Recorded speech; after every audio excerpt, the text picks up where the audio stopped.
Bonjour à toutes et à tous, vous écoutez Cinécast, le podcast qui chaque semaine, enfin oui, je redis chaque semaine, vous recommande des films à voir au cinéma, en streaming ou en VOD. Aujourd'hui, je vais vous parler du film Upon Entry, qui est déjà sorti en France, en mai dernier sous le titre Borderline, un film, espagnol, de Juan Sebastián Vázquez et Alejandro Rojas. Vázquez avait déjà fait un film, Rojas, c'est son premier.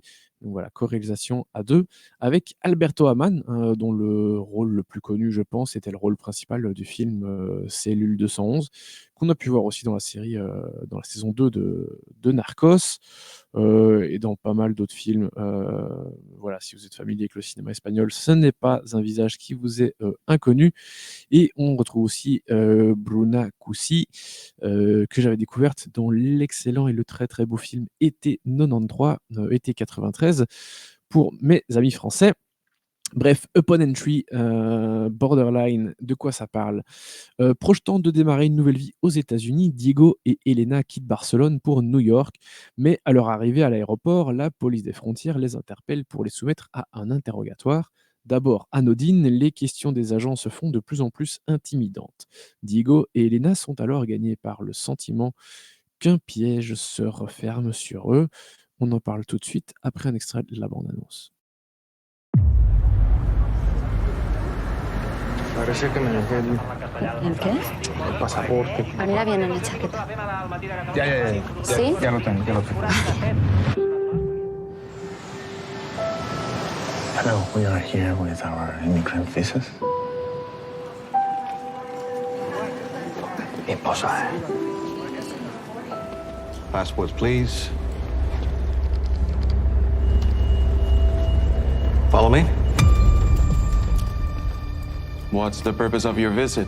We are moving here. Is this going to take long? We have a connecting flight to Miami. Everybody has a connecting flight. Diego Hernandez Armas, Venezuelan. Yes. Who packed this suitcase? Me. Well, us. Jamias Bacedas, born in Spain. Yes. What are you doing with my phone? You hiding something? Is there anywhere to get some food? No, ma'am. Water? Nope. Esto no es muy normal, ¿no? When is the last time you entered the United States? ¿Pero qué le pasa a esta tía? Ens putejarà perquè sí. Porque tenemos información nueva. Voilà pour l'extrait de la bande-annonce. Alors, le film est globalement une plongée assez terrible dans cette épreuve, que peut être le passage à la douane aux États-Unis. Alors ici, c'est pour des gens qui ont un visa pour s'installer aux États-Unis. Ils sont pas là comme touristes. Mais donc, c'est assez fou de voir à quel point, voilà, passage de douane, on leur dit: «Suivez-nous». Ils doivent attendre dans une salle, pas le droit de boire, pas le droit de manger et puis, on attend, on attend. Évidemment, c'est foutu pour, la connexion et puis arrive cet interrogatoire où à peu près tous les scénarios possibles, quelque part, vont se dérouler. C'est-à-dire qu'ils ont aucune idée de la ou des raisons possibles pour, lesquelles ils sont là. En tant que spectateur, on ne le sait pas non plus, ce qui fait toute la force, du thriller qu'est le film, évidemment. Et je vous le disais, à peu près tous les scénarios possibles et imaginables vont se produire quelque part, à savoir, a priori, voilà, on leur pose des questions assez anodines, assez classiques. Qui êtes-vous? Pourquoi êtes-vous là? Où allez-vous? Enfin, d'où venez-vous? Et cetera. Et puis évidemment, ça va se corser et donc on va commencer à se demander, évidemment, il y en a un qui cache quelque chose, enfin peut-être que les 2 cachent quelque chose. Est-ce qu'il y en a qu'un qui cache quelque chose? Est-ce qu'il le cache aussi à l'autre? Est-ce que chacun est bien la personne qu'il dit être? Hem, tiens, vous avez déjà demandé, pour venir aux États-Unis? Vous avez déjà eu des visas refusés et cetera? Tout va être passé au peigne fin et tous les scénarios vont se passer, dans notre tête, jusqu'au dénouement évidemment. Mais globalement, on a vraiment une immersion assez terrible dans ce que c'est que cette ce moment compliqué à vivre pour des voyageurs. Alors certains, à mon avis, évidemment, ils doivent savoir parfaitement pourquoi on leur demande d'aller faire ces interrogatoires. Certains parce qu'ils viennent de pays malheureusement, heu, plutôt instables, d'autres parce que en fait, c'est une façon aussi de repousser les migrants légaux de faire ce dernier interrogatoire. Donc, il y a plein de raisons qui peuvent pousser, des gens à devoir le faire. Et la tension monte, petit à petit. Il y a des entretiens, où ils sont ensemble et puis il y a des entretiens, pardon, individuels. Est-ce que ce que chacun va dire correspond à ce que l'autre va dire? Est-ce qu'il y a moyen de monter, le mari contre, sa compagne? Voilà, il y a plein de choses comme ça qui vont être jouées et on se dit que le rôle joué par les agents, de douane est parfois terrible, voire horrible, parce qu'ils ont des objectifs clairs, à savoir identifier des personnes qui ne devraient pas être là et heu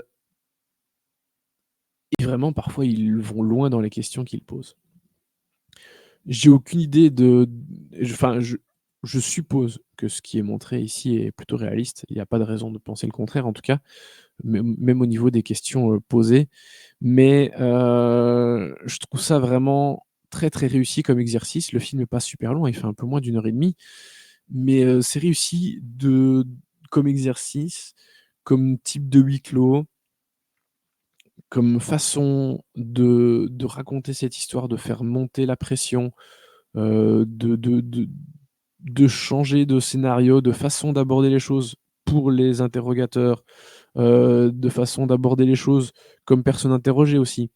Il y a vraiment un gros travail qui est fait au niveau de l'écriture, de la mise en scène, du montage, qui font qu'on est tenu en haleine pendant, toute la durée du film. Alors ça, je l'ai dit, il est pas très, très long, mais c'est toujours compliqué de bien gérer un concept, pareil quand on en a un parce que, voilà, le moindre faux pas et ça peut tomber à côté et c'est bien de pas tirer inutilement en longueur.